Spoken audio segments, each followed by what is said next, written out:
asato ma sadgamaya tamaso ma jyotirgamaya mrityurma amritam gamaya. Om Shanti Shanti Shanti. Om, lead us from the unreal to the real. Lead us from darkness unto light. Lead us from death to immortality. Om, peace, peace, peace. Today's practice is actually very well known in America, at least. It's very popular as mindfulness. Mindfulness is very big throughout the West, especially in the United States at present. Its roots go back to the Buddha himself. So you have the Buddha right behind me, a beautiful image of the Buddha. The Buddha himself, 2,500 years ago, gave precise instructions for mindfulness as a step towards meditative absorption. Later on, these traditions were elaborated and developed.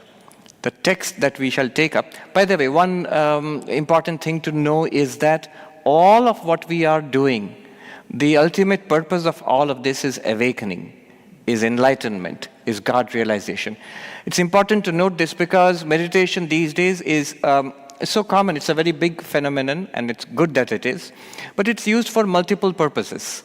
It's used for stress management. It's used for concentration, for focus, for multiple purposes. And one can use it for that. Those benefits are definite. They do come in our lives. But one must be aware that these techniques were originally developed by spiritual seekers as a support for their spiritual quest, as a medium, as methods for the spiritual quest.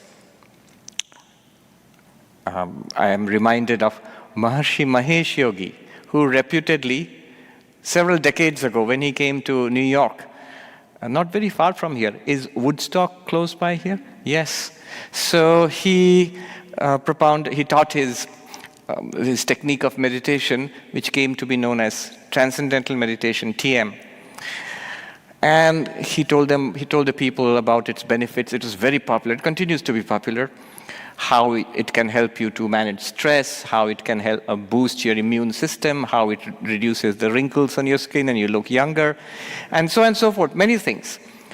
Now, the story goes that when he went back to India, to visit India, some of his brother monks, because he belongs to a tradition of non-dualist monks who in the Himalayas there.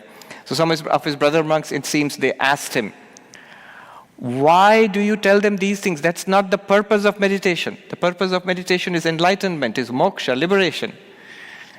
So it seems he smiled and he said, I give them what they want so that they will want what I want to give them. So right now, it's a way of enticing people into it. Right now, whatever we want, and it's not false, it's true. Meditation does have those benefits. But the ultimate purpose is a very serious, very profound purpose for all of these methods, and that is spiritual awakening, realization of our true nature, freedom from suffering. That's something the Buddha and the Vijnana Bhairava and the Tantric meditation that we'll practice tomorrow and non-dualist Vedanta, all of them have in common. Overcoming suffering, a deep, lasting solution, permanent solution to the problem of suffering, attainment of fulfillment, and nothing less than that. The particular path that we shall talk about now, I'll tell you how we're going to structure this session. I'm going to describe the path. This session is a little shorter than the other session. The other sessions will be 1.5 hours. So each session will be structured as, I'll give a talk about the path, about the particular technique we're going to talk about today. I'll describe it. Then it'll be open to questions. So a few questions. I do not anticipate too many questions today because this thing we're going to talk about today is pretty direct, pretty simple actually. And then we will have a short practice. I will guide you through the practice initially. The practice will begin with the sound of the bowl here, and it will end with the sound of the bowl. So that's at the end. Today's practice, today's tradition is Buddhist mindfulness, and the texts go back centuries, millennia actually. There was a monk called Asanga in India. It starts in India and then it was later developed in Tibet. So primarily I will talk about Buddhist mindfulness from a Tibetan Buddhist perspective. So there was a Buddhist monk, Asanga, who lived around 800 years after the Buddha. So that means about 1700 years ago. And he wrote a detailed exposition of the steps, a sequence of steps for deeper and deeper mindfulness. So the method is mindfulness, and the sequence was introduced later. And his work was further developed by a great Buddhist philosopher and meditator, a monk called Kamalashila, who lived around 1100 years ago. So he wrote a book called Bhavanakrama in Sanskrit. Bhavanakrama. Bhavanakrama means the sequence of meditation, where it describes 10 stages of mindfulness. So what we normally practice as mindfulness in most, at least introductory levels, are basically the first and second stages, which is what we shall do today. So, but it goes on for much further and much deeper. So 10 stages. Don't look for the book. It's been translated into English, but it's pretty terse and not particularly interesting. It's pretty dry, actually, the English translation. But luckily, we have a book which expounds the method in detail. It's called The Mind Illuminated. The Mind Illuminated, John Yates. And that's become very popular in the last few years. It's a new book, Mind Illuminated, and it goes through all those 10 stages, and it's based on the Bhavanakrama of Kamalashila and the earlier work of Asanga. And so John Yates is actually a neuroscience PhD. He's been teaching neuroscience, cognitive science for a few years in Arizona State, probably. He's retired now.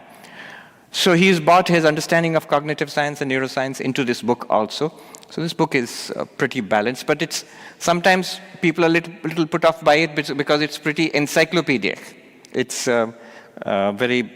it's voluminous, but very good, very authentic. So what I'm going to talk about here is based on the first 2 stages from the Bhavanakrama, the first 2 steps. The whole thing is about paying attention to breath. That's it. Paying attention to our breathing. So the object of meditation in mindfulness meditation is paying attention to our breath. Why the breath? There's certain advantages. One is the breath is always there. Until our dying breath, the breath is always there. And second, you can be passive. You don't have to generate anything. The difference will become clear when we shall practice tomorrow's meditation. You will see the Kashmiri Shaiva Vijnana Bhairava Dharana, which we will see tomorrow, where we have to be more active than this. We'll have to be generating something ourselves. If you repeat a mantra, for example, so that you have to do it. It's not natural. It doesn't come by itself. But the breath is always there. In tomorrow's afternoon session, you will see the object of meditation, deity meditation, will be really busy. It's really elaborate and complicated and difficult. The exact opposite of what we're going to do today. So the breath is always there, and it's effortlessly there. We don't have to do anything special. In fact, we shouldn't do anything special. So it's always there.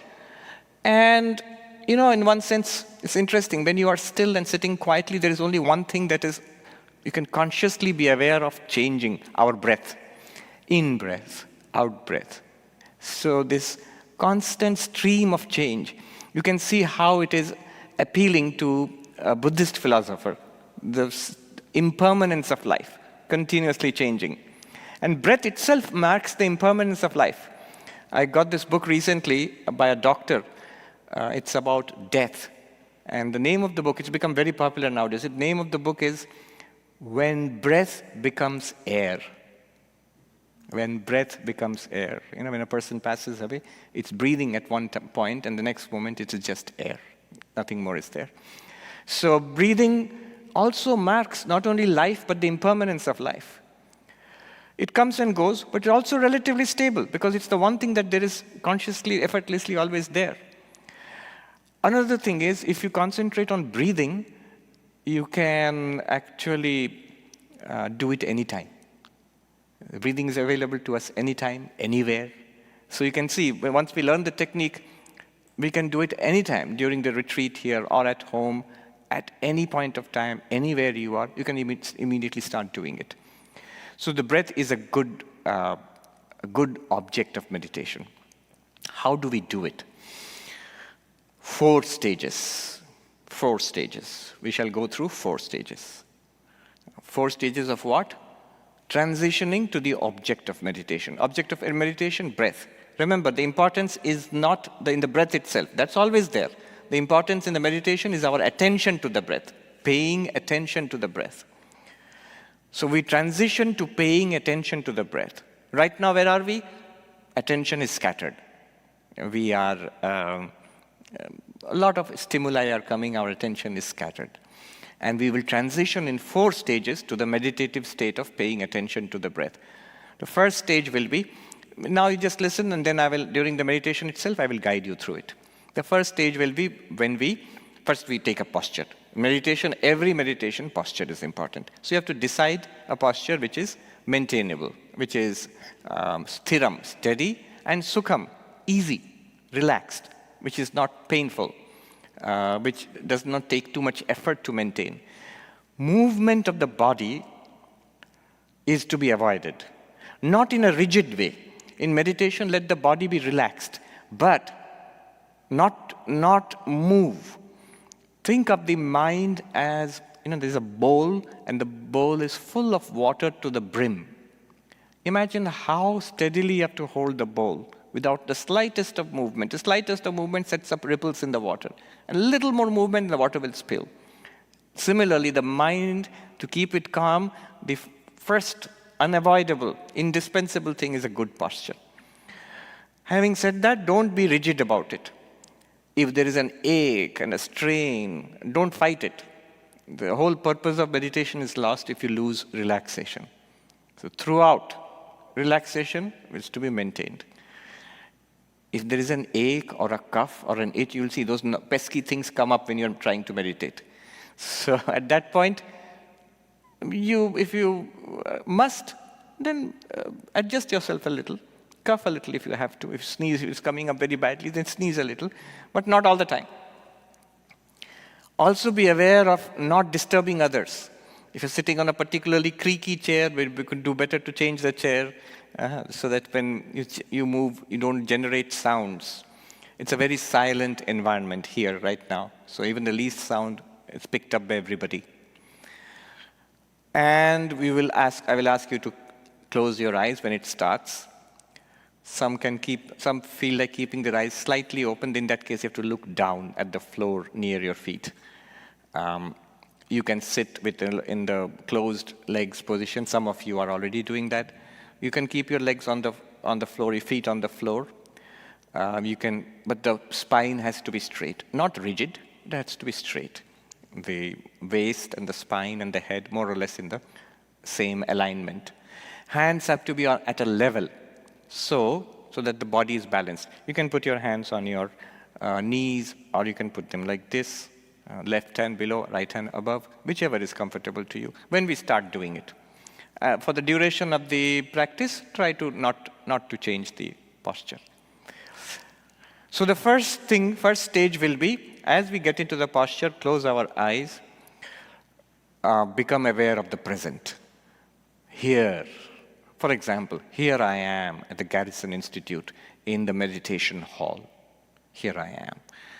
And the moment I close my eyes, what will happen is there will be 2 main sources of stimuli. You won't see anything. The reason we close our eyes is A great deal of our cognitive activity is concerned with visual cortex.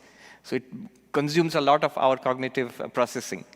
Eyes open means a lot of our attention is taken up to what we are seeing, and it can be very disturbing, and attention can flicker. So closing the eyes is good. And then only two sources of stimuli will be left. One will be sounds, another will be sensations, physical sensations, touch of the body, inside the body. So as we close our eyes, we will feel, listen to sounds, sensations of the body, and there'll be thoughts and feelings, ideas, memories coming up in the mind. All this, breathing also will be going on. These things will be going on. What do? Nothing. Just be present. Here I am, and note what's going on. Not like a reporter, what's going on here and I have to write a report on it. Just whatever floats into your awareness, note it. Don't follow it. If there's a sound, yes, a car, that's it. Then don't follow up where, what happened, is my car locked? Or no, don't. The mind will take you on a trip, so don't go on the trip. But note what is coming. That's why it's good to listen to sounds, feel the sensations, because if you listen to the mind, it will take, even if the mind is going to talk about the sounds and sensations, it will start a trip and you'll be out. So listen to the sounds, feel the sensations, let your mind range from sensation to sensation. Look for if there is a pleasant sensation. What do I mean by pleasant sensation?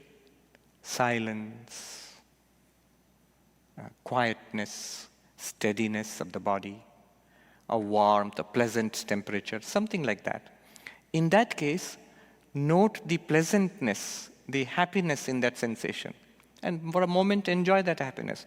Add it to your positivity right now. But also note that the happiness, the pleasant aspect of it is subjective. The actual sense contact is neutral. It might be temperature or coolness. The agreeableness is in our minds. Note the difference between that which creates the agreeableness, the pleasantness, that which is a neutral sensation, and inside the reaction you get. Anything unpleasant, a smell, or maybe some sensation in the body, some kind of, note that. And remain present. Stage 1. Stage 2, you'll transition into an awareness of the body. That was already there, but now the focus. Be focused on from the top of the head and the face and the neck and the chest and the hands and the waist and the legs until your feet, which are on the mat or on the ground, the sensations of the body. What about the rest? Sounds and other things, the temperature or what smell in the environment, let them be there. Don't force out anything. Let them fade to the periphery. Let them fade to the background. Make an effort to keep the awareness in the body. Second stage, be aware. Bring the body to the center stage of awareness. Earlier, awareness was open. Only eyes were closed, but everything was open. Now, center stage is body. Sensations. Maybe an ache, or maybe just the feeling of the seat supporting us, the ground beneath our feet, whether you're feeling cool or warm, heaviness in the tummy, very good dinner we had, so that might be there, breathing going on, any kind of stiffness, tension you find in the body, neck, head, let it go immediately. The moment you notice any kind of tension, let it go immediately. It's awareness of the body. Third stage. Notice in the body, if you're sitting still, only one thing will be obviously moving, that is the breath. So in the third stage, narrow the awareness even further. Everything else, anything that enters your awareness, it's still there, it's welcome. But don't worry about it. Narrow it still further to the breath. What do I mean? In the nose, you will feel the breath. Air coming in, going out. You may feel it around the nose on the face. You will feel it in the chest. You will feel it in the tummy. Belly expanding and contracting with the breath. So the feeling of the breath coursing through our body, entering and leaving, notice that. Most obviously, we will feel the stomach expanding and contracting. Don't force it. Don't be aggressive about the breath. Now I must breathe. Breathe in now, breathe out. Not like a sergeant major. Just whatever is going on. If it's a shallow breath, let it be a shallow breath. If it's a deep breath, let it be a deep breath. Notice the breath. All of it. From the nose to the chest to the stomach and then back again, out and exhalation. Notice the breath. Everything else floating to the background. Everything else floats to the background. Then the fourth stage. Bring your attention to the breath at the tip of the nose, at the nostrils, here. Just the attention. Don't look at it, just feel. It may feel like cool, the breath passing in and out. If you're wearing your mask, you may feel the mask on your cheeks and the breath passing in and out. Sensation at the nostrils. Keep it there. Other sensations will come. Bodily sensations, sounds will come. Even thoughts and feelings will come. Let them come, but let them be in the background, in the periphery. Bring your attention to the breath at the tip of the nose, at the nostrils. And remember, don't follow the breath. Breathing, the breath itself is not important. That's always been there. The whole purpose of meditation here, the mindfulness, is not to pay, not the breath itself. It's the attention paid to the breath. So the valuable thing is your attention. Keep the attention here. Now, at any point, if you lose it, the attention, and it becomes more wide angle attention, let us say, go back to the whole breath. The stomach expanding and contracting, the chest and the air in the nose coming and going, or even the presence of the whole body. Then come back again to the breath at the tip of the nose, at the nostrils. This breath, this is the fourth stage and the actual meditation. The actual meditation starts here. We have made the transition to the object of meditation. What's the object of meditation? The breath at the nose. Don't follow the breath going out of the nose. Don't follow the breath going in through the nose. Just at the nose. Sensation. Whatever it is. Little bit of air. Little bit of coolness. Or warmth. Sometimes when it goes in, it feels cool. When it comes out, it feels warm. Just notice that. Keep the mind there. Breathing out. Breathing in. That's it. I said, that's it? Then what? I'm reminded of a cartoon.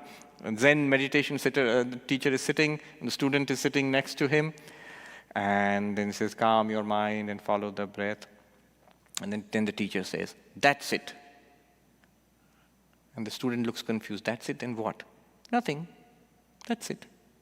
So this is the point. It may look deceptively simple. The word is deceptively simple. As we do it, we will see it's not all that simple at all. And why this is the simplest and yet a very profound entry into the nature of our awareness. We will see now. Now, as we do it, what will happen is, so this is just the introduction, the first one. Then we go on to the second stage. Second stage is nothing but what will happen. When you try to do it, let me tell you what will happen. We know what will happen. Distraction. Even the simple thing like following your breath, just at the nostril, breathing out, breathing in. Distraction. So one thing we can do is counting. So this I want to introduce, counting. So what is this counting? There are many ways of counting. I don't want to confuse you. I'll just give you one way of counting. Just by the way, as I said, these are old and complex and very profound systems of meditation, not just what we're doing now, what we'll do tomorrow in the morning and afternoon and the after tomorrow also.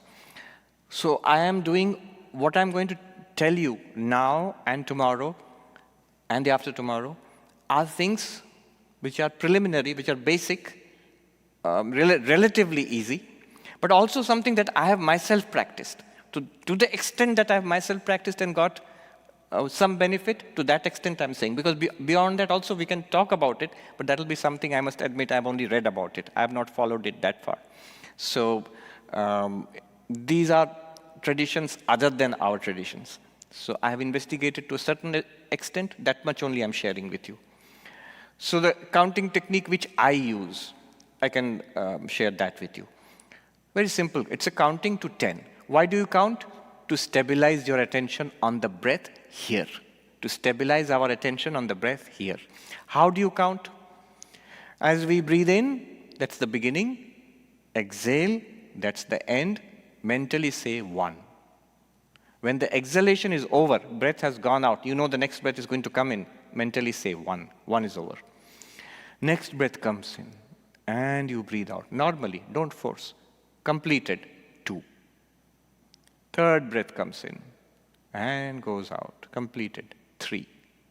Fourth, 4, 5, 6, 7, 8, 9, 10. At any point, if you miss it, so who's going to miss it? It's quite possible.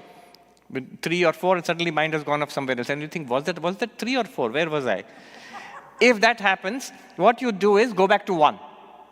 Go back to 1 again. Start all over again. Whatever it is, if you're in doubt, say 1, 2, 3. Aim to reach till 10. Make it a project that I will reach till 10 without missing. It can be quite exasperating when you are at 8 or 9 and suddenly think, was that 8 or 9? Back to 1. Complete till 10. But don't go further. Psychologists have found that even counting becomes mechanical after some time. The counting can go on and the mind can start wandering. So, up to 10. Count up to 10. After 10 is complete, congratulations. And then just keep your mind there. Keep your attention at the tip of the nose, where the breath is going in and out. Notice it going in, notice it coming out. This is the way I did it.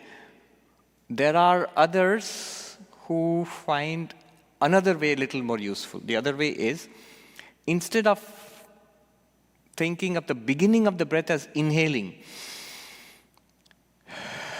breathing out, that is, beginning is inhaling, and the end is after you've finished exhaling.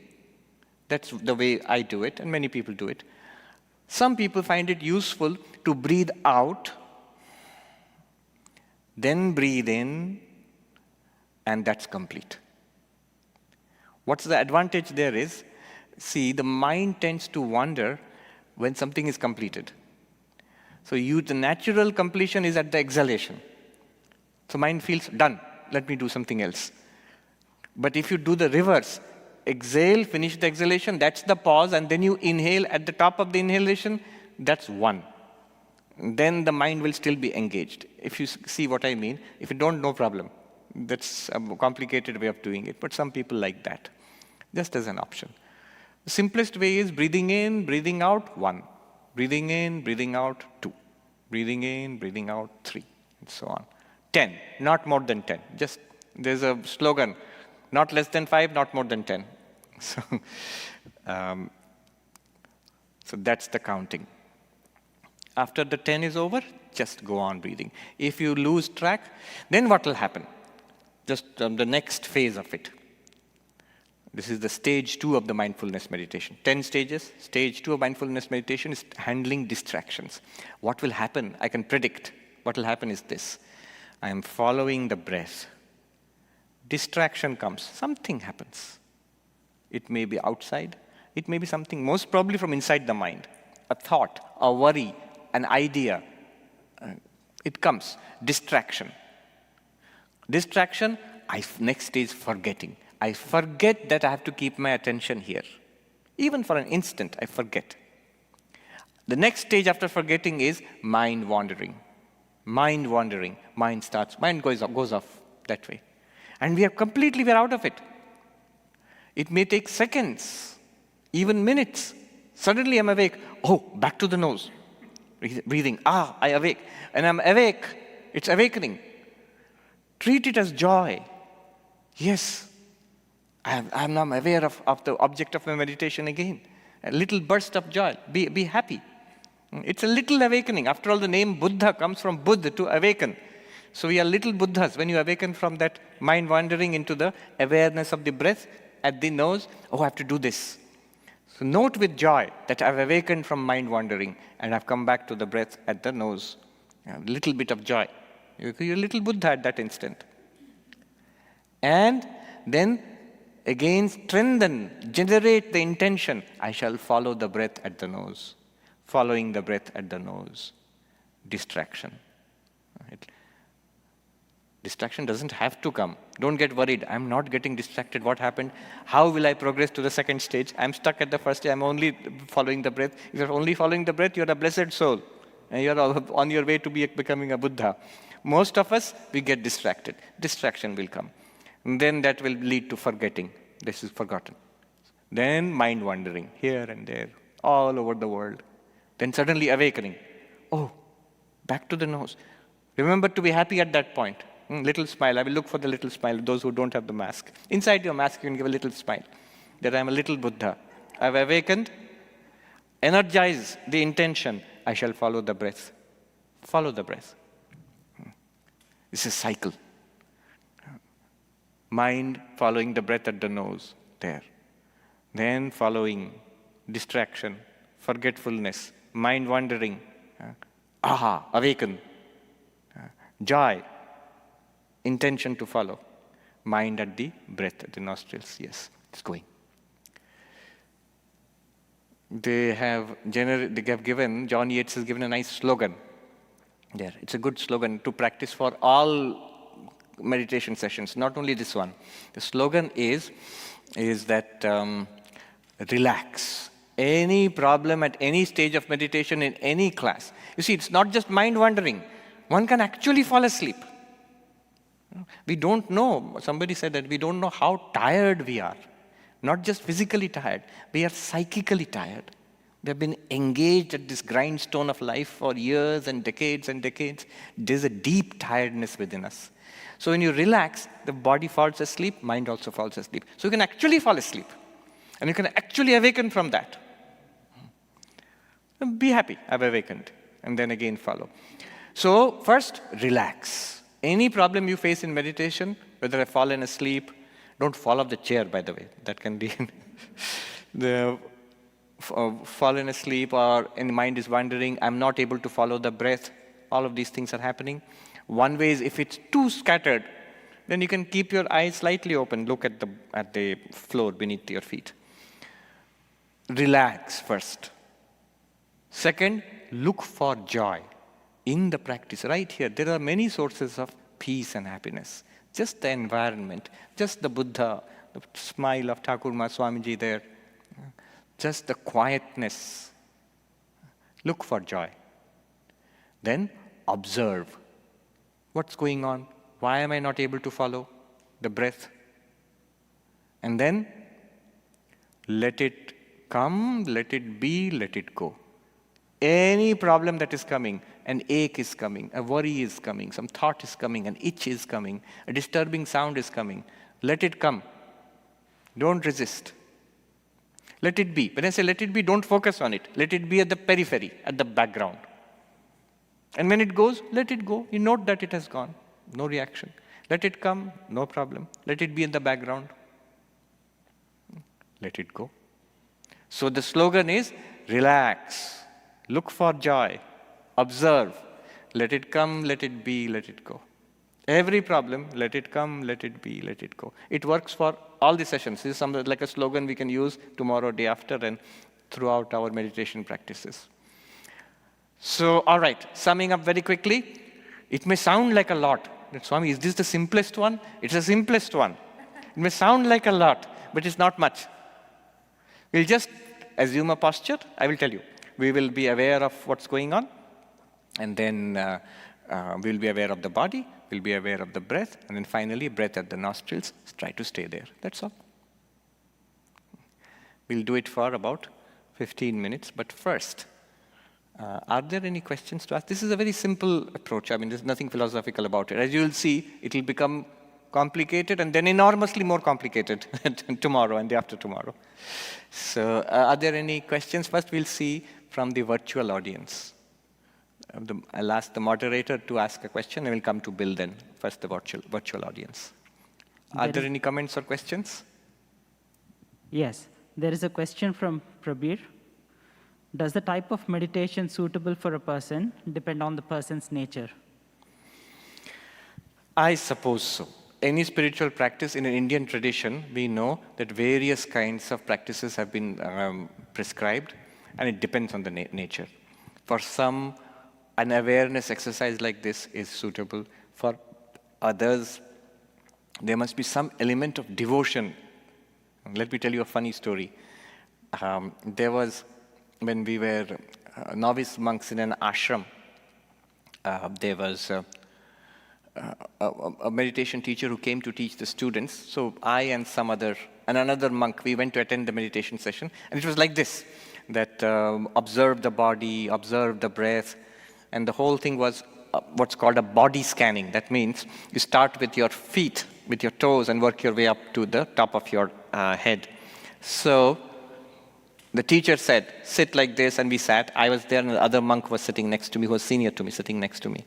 And the teacher said, now focus on your right big toe. Right big toe. And this monk, in indignation, he got up and he stormed out, muttering, if I'm going to focus on the right big toe, why should I focus on my right big toe? I'll focus on the right big toe of the Lord. I'll focus on the feet of my Lord. Why should I think about my toe? What a waste of time. So for him, a devotional practice. He wants, there must be deep devotion involved in it. Otherwise, just an awareness exercise seems to be a waste of time. So yes, certainly. But the one which we are doing now, simply following the breath, is so neutral. Notice, no philosophy is involved here. No religious belief. That's why it's become so popular in the West. It doesn't ask you to believe in God or anything like that, or any kind of belief structure. Just an awareness of the breath. This is something everyone can do. Bill, ask the question. I'll repeat it back for the recording. It seems so neutral. How does it actually lead to enlightenment? Yes. The question is, it seems so neutral. How does it actually lead to enlightenment? Notice one thing about it, though. It may seem to be about the breath, but it's not about the breath. It's about awareness. Notice, it's fixing the awareness. The breath works like an anchor. So fixing the awareness, training the concentration, training the focus to stay. As you do that, you will see over time, in the 10 stages which are there, which can take a lifetime of practice, all sorts of things come up, dredged up from the mind, and a kind of calmness descends on the mind, a kind of clarity descends on the mind, focus comes to the mind. And the idea is the nature of things will reveal itself. It's not just the breath. You start with the breath. In a higher stages, from the breath you progress to sensations in the body, then the thoughts. Your mind is, you're aware of the thoughts rising and falling. You begin to see how many things we are not aware of, and when we become aware of them, we begin to see that we are not the body.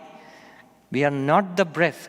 We are not even these thoughts arising and disappearing, like motes of dust in sunlight. So, clarity comes. The nature of body, breath, thought, this becomes more clear to us. Many things which we missed about ourselves, and that becomes more and more clear to us. How causality functions.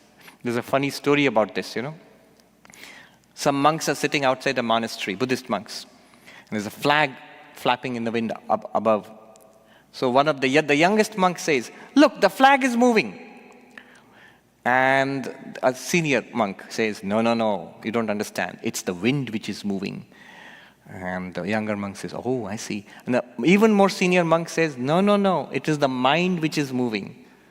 And the other two monks say, oh, I see, that's pretty deep. And then there is an old monk on the floor who was probably resting in his room above the three monks sitting there. He looks out of the window with annoyance and says, it's tongues which are moving. That means too much talking going on there.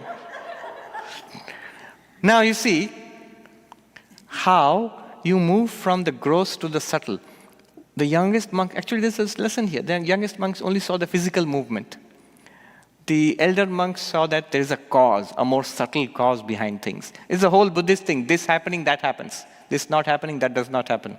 The causality, the whole of pratitya samutpada is there. And then, even deeper, is there anything external? Whatever we experience is actually within the mind. The whole of the mind-only school, the Yogacara Buddhism school comes in there. And finally, I think the old monk had it the best, that you have to get down to it and do it. The question is, how does this lead to enlightenment? The old monk would say, start doing it. You will see. Yes. One more? Yes. So this practice, as we've laid out here, if I practice, how often or how exactly should I practice? And what can I expect from, like, let's say, either daily or a month-over-month sort of a return on my investment in this? Yes. Now, right. Goals, expectations. One is stability will increase. How much do you practice? I think they recommend around, there's specifically 21 minutes in the morning, and 21, each session is 21 minutes, but let's just say 20 minutes. 20 minutes, twice a day if you do that. Over time, you will see stability. And over time, what happens is our emotions, thoughts, habitual patterns of thinking, speaking, and acting have less of a hold on us. You'll begin to see how we are reacting to things outside. So as they have a less of a hold, we will stop reacting. We'll start responding. There's a very big difference between reacting and responding. Our day-to-day life actually will improve. But the Buddhist meditator is not so much interested in all that. He's interested in the deepening of that meditation, going from the first stage to the second, to the third and fourth, as your mind stays with it. So there's the way the ancient Buddhists described it is very nice. A monk is chasing an elephant with a monkey on it. So the elephant is the mind, and the monkey is the present nature, monkey mind, the present nature of the Swami Vivekananda also described as the monkey mind. And there are 10 stages. At first, the elephant is running ahead, and the monk is trying to get hold of it. And the elephant is at first black, then slowly becomes more and more, the blackness disappears. The darkness goes away from the mind, and the mind becomes purer and purer. At one point, the monkey disappears. In between, there's a rabbit also, which symbolizes dullness. At another point, the monkey is gone, the rabbit is gone, and the elephant is a white elephant, the sort of mythical. And finally, you will see the monk is riding on the elephant. That means the mind has come under your control. And finally, there is an enlightenment. And the 10th stage is when you are looking back again towards the world with your enlightenment, which you share. 10 stages. If you want to know what we can expect at each stage, I will refer you to that book, Mind Illuminated. It's very encyclopedic, detailed descriptions are there. Can we take one more from the audience? Yes. Question from Poonam. Can you talk about a routine or austerity one should perform to progress in the path of meditation? Time is important. There are details. I will talk more about this on the final day. This is one of the things I want to talk about, that where do we go from here? Routine is important. The mind is a machine. The mind is a creature of habit. So if you sit for meditation at exactly the same time every day, it's much easier than to keep changing time. If you sit on the same asana, the meditation mat, in the same corner of the room at exactly the same time, over time you'll see the mind gets used to meditating at that time, and it expects to be calm at that time. There are certain preparations before meditation. I will talk about that in the Monday session. All right, let us try it out for ourselves. This is a method, the more we actually do it, the more we will understand. So we will do it for a short while only. 10 minutes. Usually one should do it for 20 minutes, but today we'll do it for 10 minutes. Assume the posture which is comfortable for you. Try to keep the spine erect, the head looking forward, neither lowered nor upward. Relax. If you need to stretch your hand, crack your fingers, look this way, that way.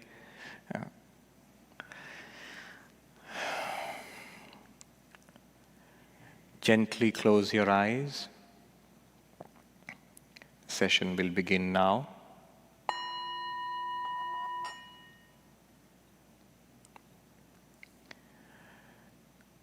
Body relaxed. Breathing normally.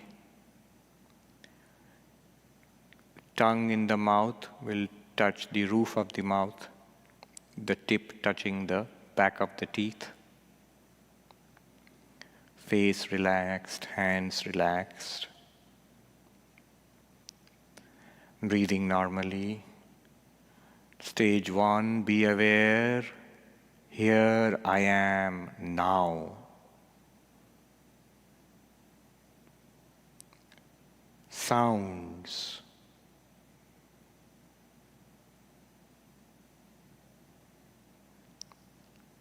Sensations.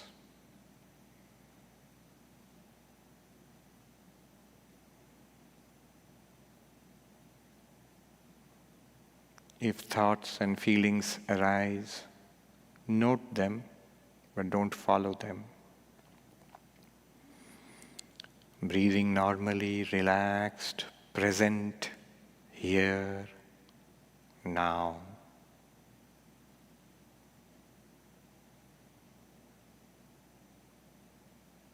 Become aware of the body, stage 2. The feelings of the body, pleasant and unpleasant. The support of your seat beneath you.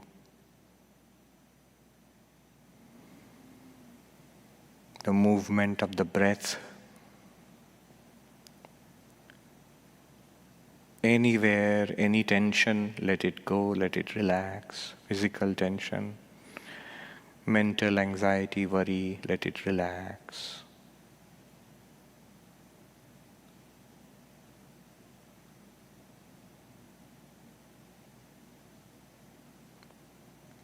Gradually move into awareness of the breath. Notice as you breathe in, stomach expands. Breathing out, the stomach deflates. Breath in the nose, chest, stomach. Relaxed breathing, no hurry.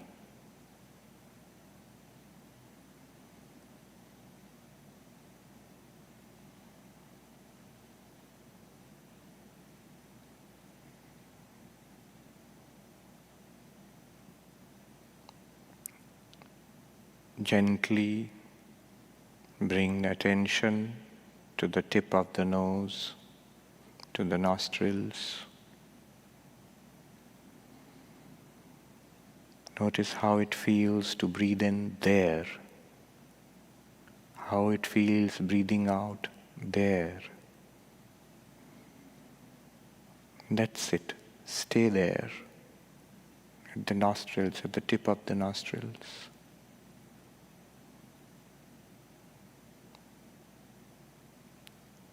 Notice the breathing in. Notice the breathing out.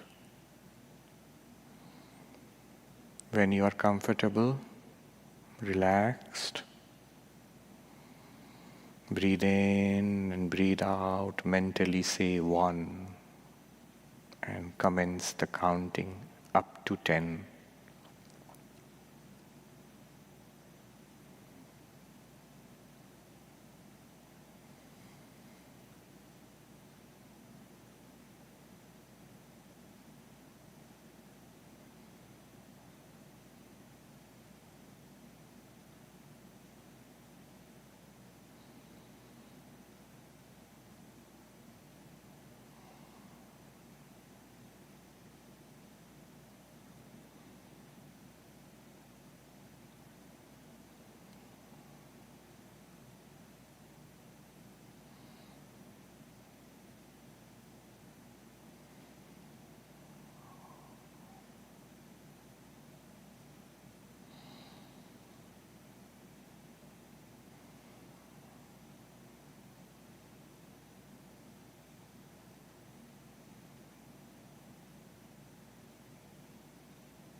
When I strike the bell, the meditation will come to an end, but don't abruptly look up.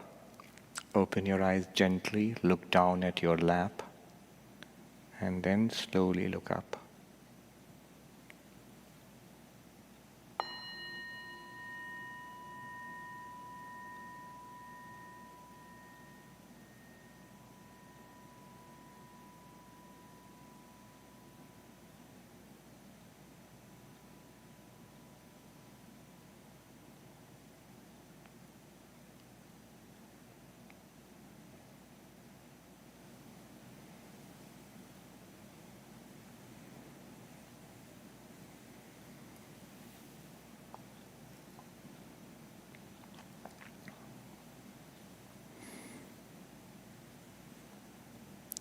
Om Shanti Shanti Shanti Hari Om Tat Sat Shri Ram Krishna Arpanamastu.